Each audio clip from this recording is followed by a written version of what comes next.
Bismillahirrahmanirrahim. Assalamualaikum warahmatullahi wabarakatuh. Selamat malam semua.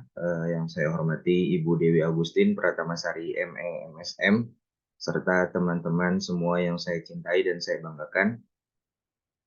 Kami selaku kelompok 6 ingin mempresentasikan sebuah project based learning dari pembelajaran mata kuliah marketing manajemen, yaitu marketing analisis Miga Cuan. Di sini saya tidak sendirian, saya bersama rekan-rekan saya yang terdiri dari Aimar Rafli Marzuki, yaitu saya sendiri, lalu kemudian Haikal Hakiki, lalu Maisaroh, dan yang terakhir Renandia Chandra Putri. Ya, selanjutnya materi yang akan disampaikan oleh rekan saya.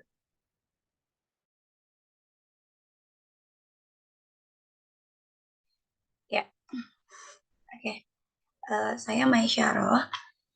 Di sini saya akan mempresentasikan poin pertama dari bahasan kami, yaitu bagian latar belakang.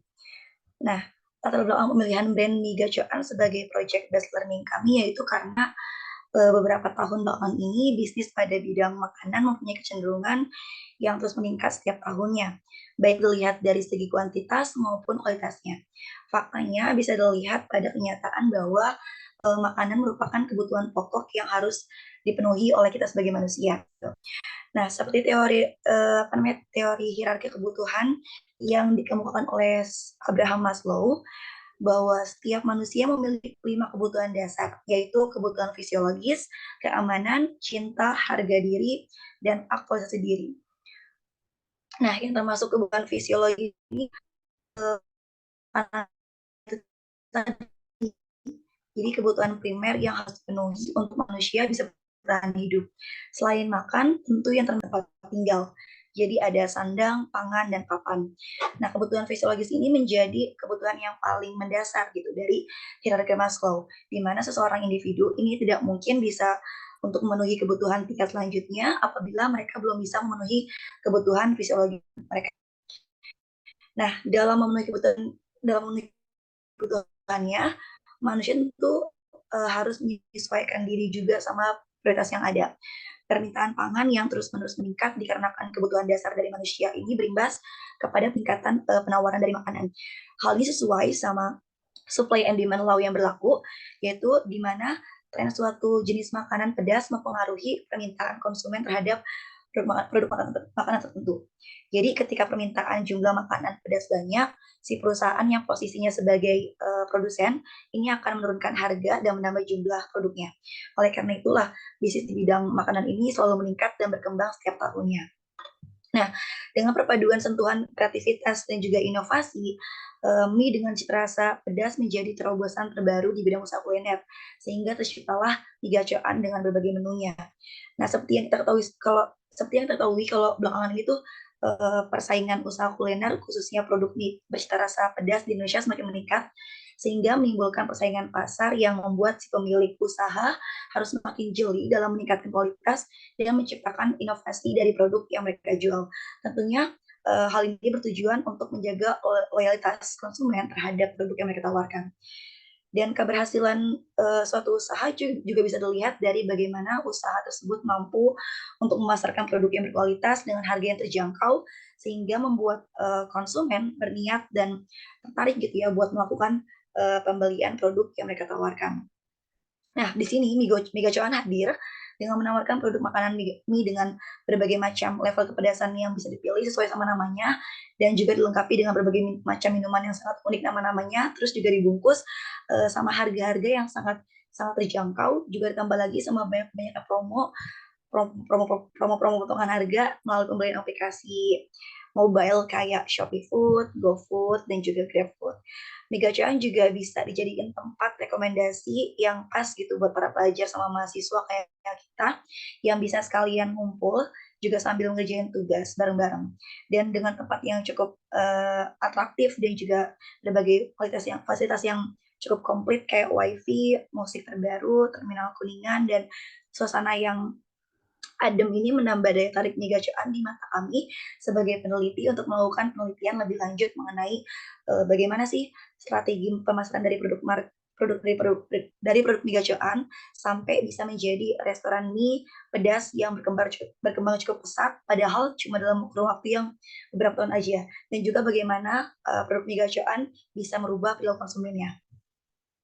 Oke, kemudian di slide selanjutnya, ya, jadi sebelum ngebahas tentang strategi marketing yang digunakan sama mie gacoan lebih lanjut gitu ya, di sini saya ingin membahas terlebih dahulu tentang sejarah dari mie gacoan. Nah, supaya lebih jelas lagi nantinya gimana sih perjalanan yang dilalui sama si pemiliknya buat ngebuat nama mie gacoan jadi semakin kenal gitu. Oke, nah poin pertamanya ini dari namanya sendiri ya. Namanya tuh unik banget ya kan, mie gacoan gitu. Nah, ternyata asal muasal dari penamaan ini tuh diambil dari bahasa Jawa yaitu gaco yang artinya jagoan atau andalan gitu. Nama yang terbilang cukup unik dan menarik juga jadi sebuah nama produk olahan mie gitu. Dan lanjut ke poin berikutnya di sini si mie gacoan ini merupakan anak perusahaan dari PT Pesta Apora Abadi yang berdiri pada awal tahun 2016 di Kota Malang. Nah, ini ada contoh restoran mereka yang pertama di Malang ya, dan di sebelahnya itu ada si Haris Kristanto yang merupakan seorang pria lulusan sarjana ekonomi yang merupakan sosok di balik kesuksesan dari mie gacoan. Ia adalah pemilik pemilik dan sekaligus orang yang menduduki jabatan sebagai Human Resources Director atau HRD di restoran mie gacoan. Kemampuannya ini dalam mengelola suatu bisnis sudah nggak perlu lagi dipertanyakan karena bisnis mie gacoan yang baru dijalannya sekitar 7 tahunan udah mampu buat menghasilkan keuntungan sekitar 40-50% dari omset penjualan.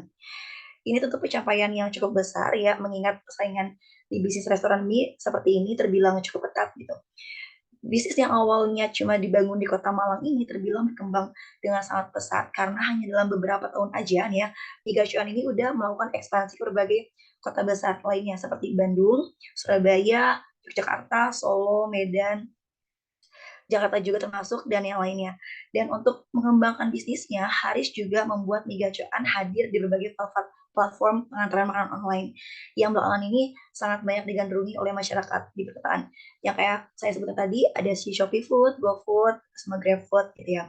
Dan kerjasama ini tentunya mendatangkan lebih banyak angka penjualan setiap harinya dan membuat bisnis mie pedas ini semakin besar keuntungannya. Nah, menurut data yang saya dapatkan dari salah satu platform digital pada tahun 2021, mie gacoan sudah mempunyai lebih dari 3.000 orang karyawan yang bekerja di restorannya yang tersebar di beberapa kota Indonesia. Dan lebih dari itu, pembukaan cabang baru di beberapa kota di tahun 2022 juga di tahun 2022 juga diperkirakan menambah jumlah karyawannya hingga 5.000. Jumlah ini tentunya masih akan terus bertambah setiap tahunnya, mengingat restoran ini masih terus melakukan ekspansi besar-besarannya ke berbagai kota lainnya yang ada di Indonesia. Oke, sekian. Untuk materi selanjutnya akan dilanjutkan oleh rekan saya.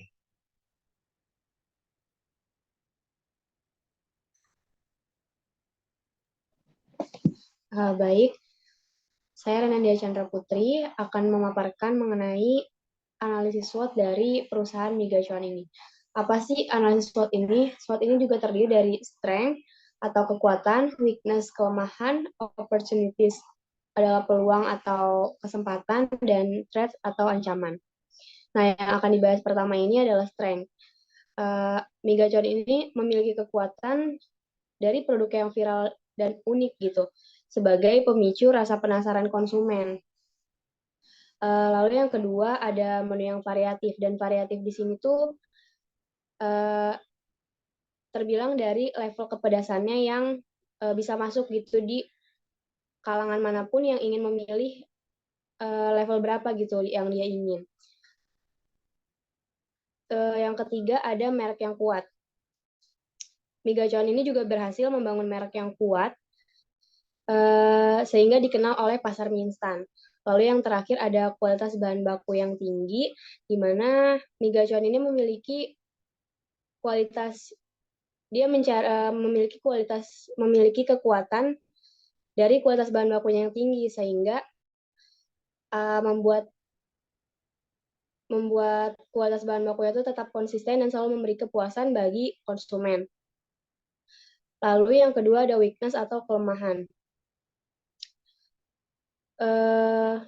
Sebagai perusahaan di sini, Migacuan memiliki kelemahan juga seperti persaingan franchise dan outlet kuliner yang banyak bermunculan gitu. Yang nggak cuma dari mie instan mie gacuan aja, tapi juga outlet kuliner yang lain seperti mie 62 atau semacamnya. Lalu juga yang kedua ada keterbatasan daerah. Keterbatasan daerah di sini menjadi kelemahan mie gacuan karena dia nggak banyak buka franchise juga gitu di daerah-daerah yang kurang terjangkau. Terus yang ketiga juga ada bahan baku tetap, di mana ketika pemasakannya terganggu, itu akan menimbulkan dampak negatif untuk ketersediaan bahan baku tersebut. Lalu yang terakhir ada parkiran yang selalu penuh. Meskipun mie gacuan terbilang cukup besar gitu, tetapi tetap aja parkiran tuh selalu penuh, yang dimana kadang orang yang pengen dine in tuh tetap aja susah gitu kalau misalnya di waktu-waktu yang sudah ramai.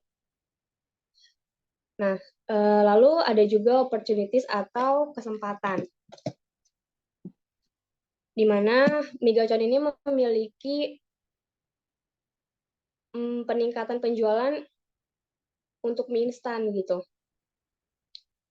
Lalu yang kedua ada inovasi tren baru.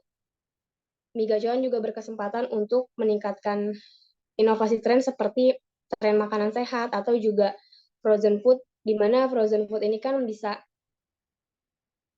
dibawa pulang dan saat dimasak tuh bisa akhirnya jadi makan dengan mie yang nggak kaku gitu, nggak yang mie kering gitu. Lalu yang terakhir, yang ketiga ada memperluas jangkauan pasar, di mana mie gacuan ini berkesempatan gitu untuk memperluas jangkauan pasar ke daerah-daerah yang kurang terjangkau. Contohnya seperti Kabupaten Tangerang. Kabupaten Tangerang sendiri itu belum ada nih mie gacuan, hanya di kota aja. Sehingga orang yang di kabupaten itu susah gitu untuk menjangkau ke kota, apalagi yang belum bisa naik motor atau mungkin juga harus just tip, itu kan perlu estimasi yang hektik gitu. Terus juga yang terakhir ada promo khusus. Mie gacuan juga berkesempatan untuk memberikan promo khusus, ya seperti pada penjualan umumnya gitu yang memberikan promo. Lalu yang terakhir ada threats atau ancaman. Setiap perusahaan mungkin memiliki ancaman gitu ya. Yang pertama di sini dari mie gacuan ini yaitu persaingan dengan mie instan lain. Apalagi mie instan lain atau yang Indomie gitu ya, seperti Indomie itu kan udah memiliki varian yang lebih banyak gitu. Terus juga yang kedua ada kebijakan pemerintah, di mana pemerintah tuh kadang mendoktrin bahwa makanan tersebut ini tuh memiliki gizi yang tidak mencukupi gitu, sehingga itu akan mendoktrin masyarakat gitu untuk mengkonsumsi makanan tersebut. Ya contohnya mie gacuan ini. Lalu yang ketiga juga ada harga bahan baku yang tidak tetap. Karena mie gacuan ini mencari bahan baku yang berkualitas gitu dan harus tetap agar konsisten untuk konsumen, akhirnya ancamannya itu harga bahan baku yang tidak tetap gitu.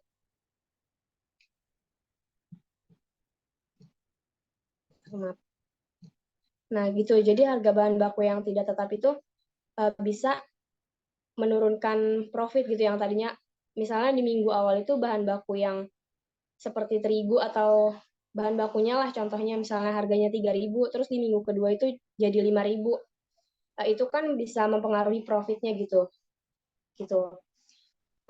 Sekian dari analisis SWOT perusahaan mie gacuan ini. Next akan dibahas oleh rekan saya.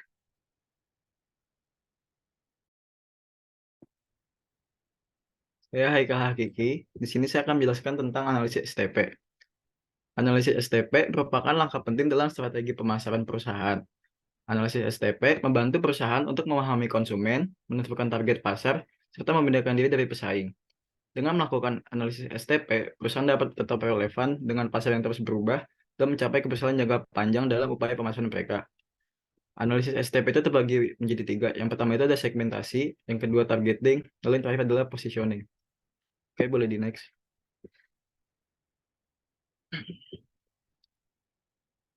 Yang pertama adalah segmentasi. Segmentasi adalah proses membagi pasar menjadi kelompok-kelompok yang lebih kecil dengan karakteristik, kebutuhan, atau perilaku yang serupa. Segmentasi dilakukan oleh setiap perusahaan untuk meningkatkan target pasar. Dengan meningkatnya target pasar, perusahaan dapat membantu kegiatan pemasaran secara efektif dan efisien. Nah, segmentasi ini terbagi menjadi 4, yaitu ada geografis, demografis, psikografis, dan perilaku. Yang pertama itu adalah geografis. Secara geografis, segmentasi mie gacuan meliputi Pulau Jawa dan Bali dengan total 54 cabang, di mana distribusi pemasaran mereka terbagi menjadi 2, yaitu offline dengan cara datang langsung ke outlet, dan online dengan cara membelinya melalui aplikasi ojek online. Outlet pertama mereka berada di Kota Malang dan sekarang sudah tersebar di kota-kota besar seperti Surabaya, Yogyakarta, Semarang, Solo, Bandung, Bali, Cirebon, Bogor, Depok, Jakarta, dan kota-kota lainnya. Lalu yang kedua ada segmentasi demografis. Secara demografis, mie gacuan cocok untuk semua kalangan.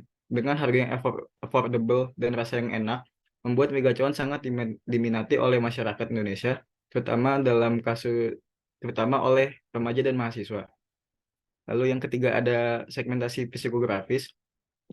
Secara psikografis, mie gacuan mengklasifikasikan pasarnya berdasarkan pola pikirnya terhadap minat makanan pedas yang umumnya itu disukai oleh masyarakat Indonesia dan konsumen yang mencari kemudahan, kenyamanan, dan juga cepat terhadap pelayanan. Lalu yang terakhir ada segmentasi perilaku. Secara perilaku, mie gacuan mengklasifikasikan pasarnya berdasarkan kualitas produk. Konsumen menilai produk mie gacuan dari varian rasa yang banyak dan juga harga yang murah. Kedua poin ini menjadi keputusan konsumen dalam membeli produk mie gacuan. Lalu selanjutnya adalah targeting.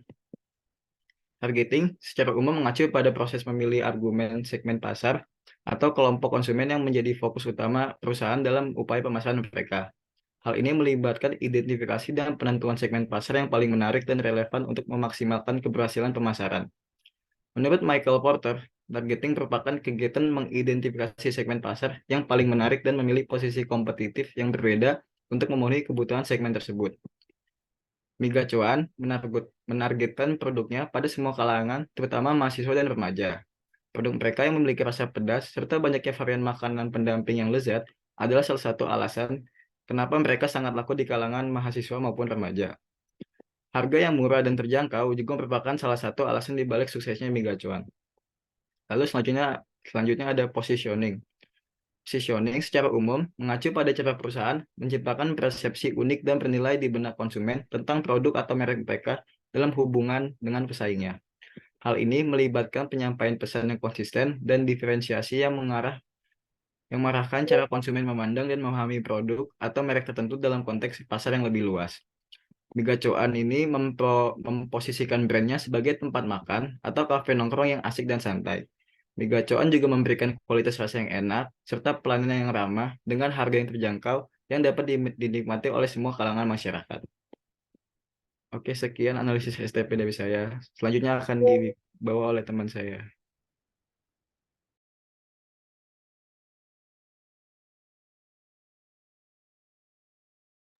Oke, yang selanjutnya yaitu nama saya Imam Raffi Marzuki. Selanjutnya yang akan saya bawakan yaitu bauran pemasaran atau yang biasa kita sebut itu dengan marketing mix. Apa sih itu marketing mix? Marketing mix itu dapat didefinisikan sebagai suatu strategi pemasaran yang menggabungkan beberapa elemen di dalamnya secara terpadu demi mencapai sebuah tujuan marketing pasar yang telah ditargetkan. Terdapat beberapa aspek penting dalam melakukan pemasaran perusahaan yang dilakukan yaitu seperti 4P, yaitu produk, price, place, dan promotion. Oke, boleh di next. Yang pertama yang akan saya jelaskan yaitu produk. Terdapat 3 produk utama yang disediakan oleh mie gacuan yaitu dengan menu mie gacuan, lalu yang kedua ada mie home pimpah, yaitu yang ketiga ada mie sweet. Ya, ketiga ini menjadi core produk dari mie gacuan yaitu makanan yang enak, cepat saji, dan harga yang terjangkau. Mie Gacuan ini menyediakan pilihan mie pedas yang bervariasi yang bertujuan memenuhi kebutuhan seseorang untuk makanan yang praktis dan terjangkau. Lalu yang kedua juga ada aktual produk dari Mie Gacuan, yaitu pada aktual produk yang mereka berikan yaitu mie pedas yang berisikan mie dan irisan cabai dan juga tambahan topping seperti daging ayam halus, bawang goreng, dan daun bawang dan juga pangsit goreng. Lalu yang terakhir ada augmented product dari Mie Gacuan, yaitu seperti penambahan fitur-fitur tambahan yang diberikan kepada konsumen di luar core product, yaitu seperti nama menu yang unik, kategori level pedas yang beragam, menu minuman yang tidak kita temukan di restoran cepat saji lain, lalu juga ada menu tambahan sebagai pendamping core product, yaitu seperti udang keju, siomay, ceker, udang rambutan, atau dan lain-lain sebagainya.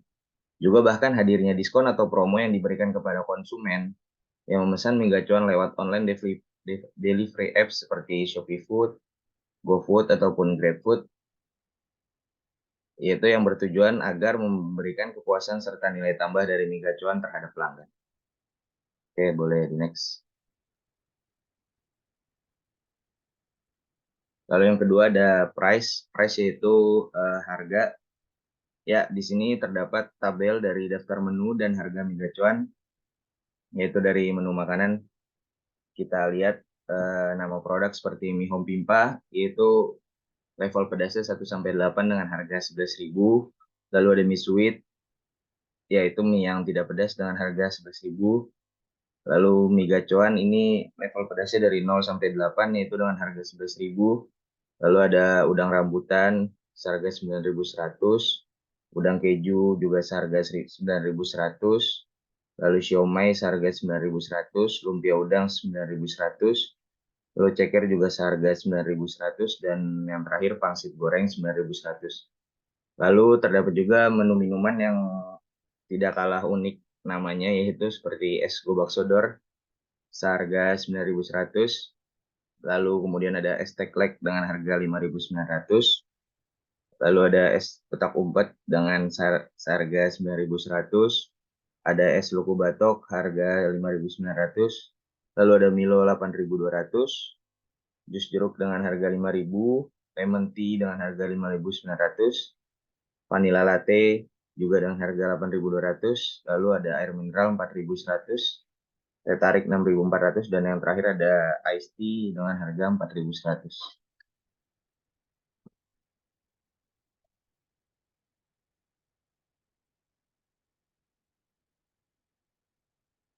Oke, yang selanjutnya yaitu place. Place yaitu penempatan lokasi dari Mie Gacuan. Lokasi yang strategis juga menjadi salah satu strategi bisnis dari Mie Gacuan. Anda bisa menemukan restoran tersebut di dekat area kampus seperti kos-kos mahasiswa, perkantoran, sekolahan, ataupun cabang-cabang lain yang aksesnya mudah dilihat atau di pinggir bahu jalan besar. Jadi tuh Mie Gacuan kayak menerapkan strategi bahwa mereka tuh gampang diakses oleh mahasiswa ataupun pelajar ataupun maupun orang-orang kantoran.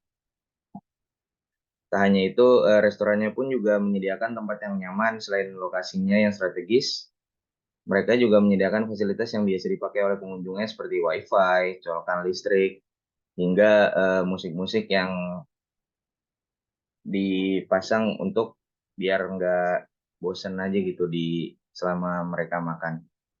Strategi bisnis ini terbukti menjadikan Mie Gacuan salah satu mie viral yang ada di Indonesia. Lalu juga Mie Gacuan bisa dikatakan sebagai mie pedas nomor 1 karena selain harganya murah, menunya enak, juga mengenyangkan, dan konsep resto yang merakyat. Hal itu membuat banyak orang yang rela mengantre. Outletnya selalu ramai walaupun kompetitornya juga pun banyak. Hal itu juga menjadikan orang-orang penasaran bagaimana strategi pemasaran Mie Gacuan yang membuatnya digemari banyak orang. Lalu yang terakhir ada promotion.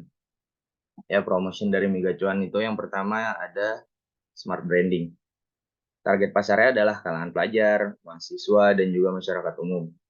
Jika melihat ke sana, maka Mie Gacuan sudah melakukan branding dengan baik dan sesuai target pasarnya.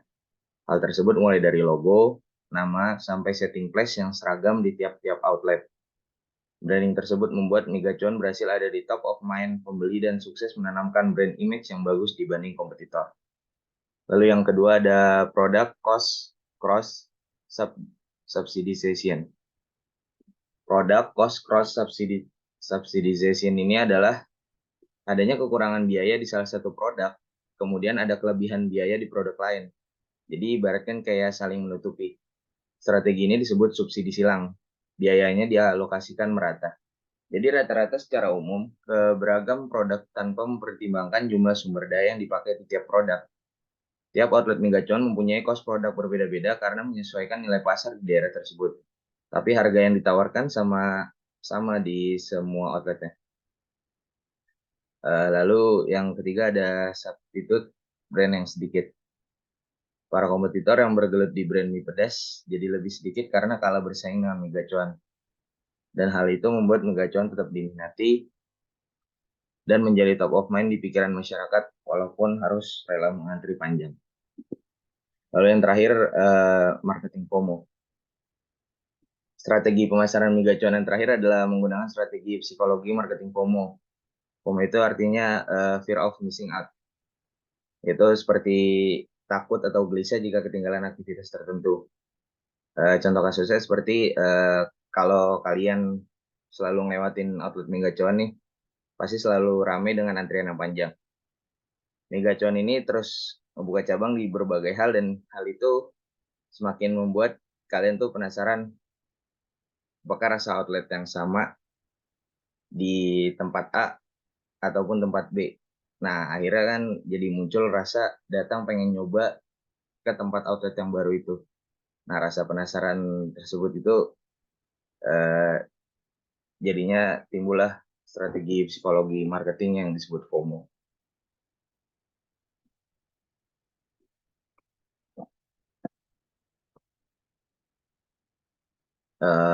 Mungkin cukup sekian penyampaian materi dari kelompok kami. Kurang lebihnya mohon maaf. Terima kasih. Wassalamualaikum warahmatullahi wabarakatuh. Waalaikumsalam.